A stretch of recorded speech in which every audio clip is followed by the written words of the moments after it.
Welcome, everyone. Today is Monday, December the 5th, and this is the Planning and Zoning Committee. I will do a quick run through of our attendance. I'm present. Don't yet see Councilmember Bradford. Councilmember Gamble is present.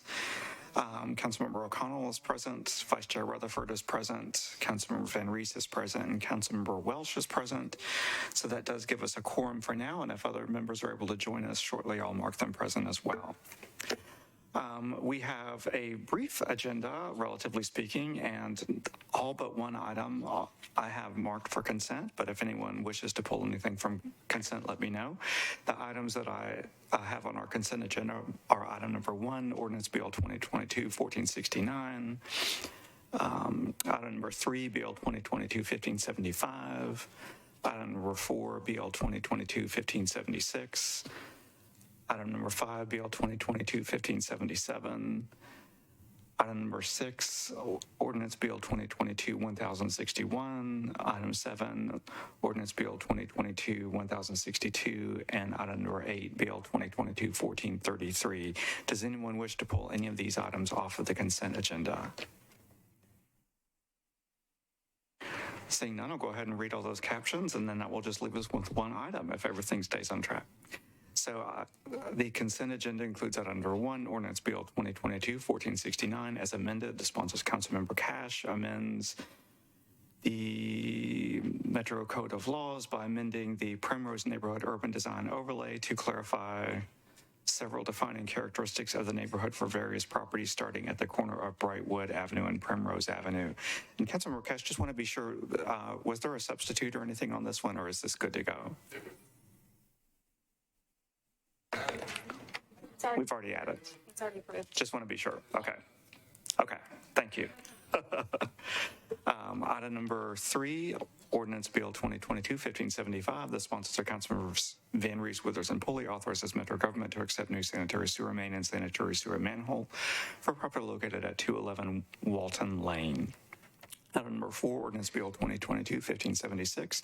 The sponsors are Councilmembers Roberts, Withers, and Pulley. Authorizes Metro government to abandon existing public water mains and to accept new water main and sanitary sewer manhole for property located at 223 Osceola Avenue, also known as Chelsea at Osceola. Item number 5, Ordinance Bill 2022-1577. The sponsors are Councilmember Sledge, Withers, and Pulley. Authorizes Metro government to accept new water main for property located at 101 Factory Street. Moving on to bills on third reading, item number 6, the second substitute ordinance bill 2022-1061. The sponsors are Councilmembers Rutherford, Swope, Pulley, and others. Amends the Metro zoning code by changing from AR2A to SB zoning for property located at 14656 Old Hickory Boulevard. To permit 283 single-family residential units. Item number 7, which is substitute ordinance bill 2022-1062. The sponsors are Councilmembers Rutherford, Swope, Pulley, and others, which applies building materials restrictions to that same property. And item number 8, ordinance bill 2022-1433. The sponsors Councilmember Toombs, amends the Metro zoning code by changing from R8 to IWD zoning for properties located at 423 Woodfolk Avenue and 410 Haney Avenue. Again, is there any item that needs to be pulled from consent for any reason? Seeing none, I'll call on Vice Chair Rutherford. Thank you, Mr. Chairman. I move approval of the consent agenda. Thank you so much. Is there a second?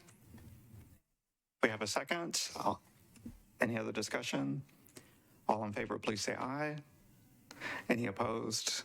Any abstentions? Great. Our consent calendar is approved.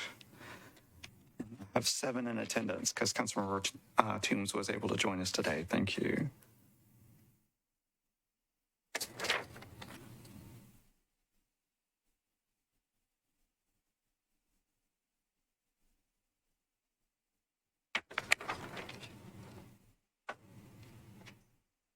And that leaves us with one remaining item, which is item number 2, Ordinance BL 2022-1533. The sponsors are Councilmembers Rosenberg, Roten, Withers, and Pulley. This accepts an easement on certain property located at 7034 Charlotte Pike, owned by Lowe's Home Centers, LLC. We do have an amendment proposed by Councilmember Rosenberg. Vice Chair Rutherford, could I call on you to move the amendment, please? Motion on the amendment. Thank you. Could I call on legal counsel or planning to discuss the amendment? This is for 1533. Yes. The amendment would change the effective date such that it would be determined that it would be a date as determined by the director that the Metro Homeless Impact Division, when that person determines that all the occupants at 7002 Charlotte Pike have been provided with permanent or semi-permanent housing in accordance with the coordinated entry process. Thank you so much for that, Ms. Darby. Director Darby, is there any other discussion on the amendment? I see Councilmember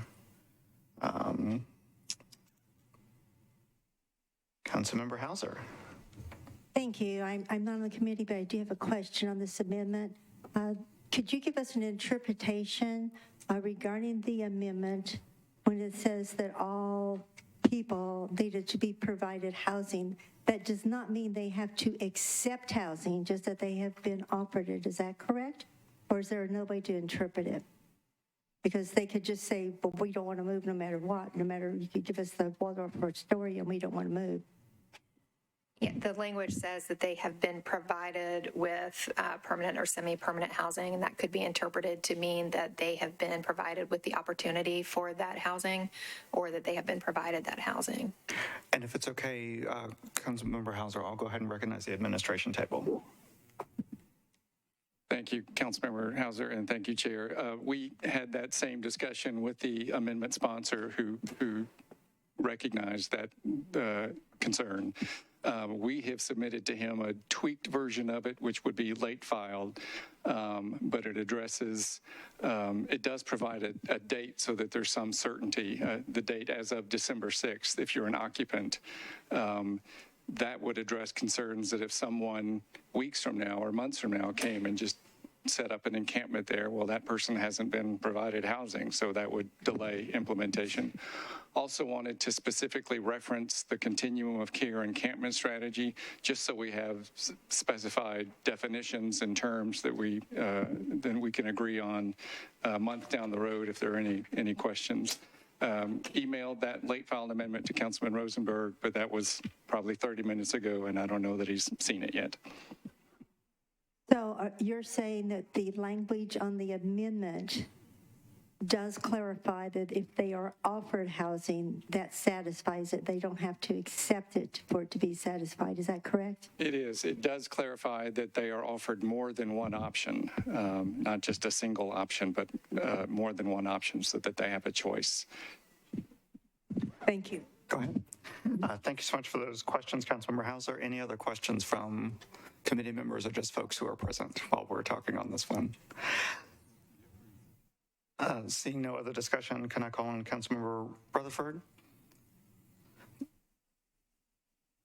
Well, you have a motion on the amendment, I guess, so. I move the amendment. All right. Is there a second? All in favor, please say aye. Any opposed? Any abstentions? Okay, so we recommend the amendment. And then would you move the bill as amended? Motion for approval on the bill as amended. Thank you, Vice Chair Rutherford. Is there a second? We have a motion properly seconded. Any other discussion? All in favor, please say aye. Any opposed? Any abstentions? Great. So we recommended 7 in favor, 7 against, or 7 in favor, 0 against, 0 abstentions. And if we do have a late filed amendment, we can certainly consider that on the floor, but we don't have that before us. With that, I believe that we have concluded our agenda for the Planning and Zoning Committee. So thank you, everyone, for being present so we can get through this quickly. And I will turn it over to our next committee chair, who I believe is Councilmember Hauser. So thank you.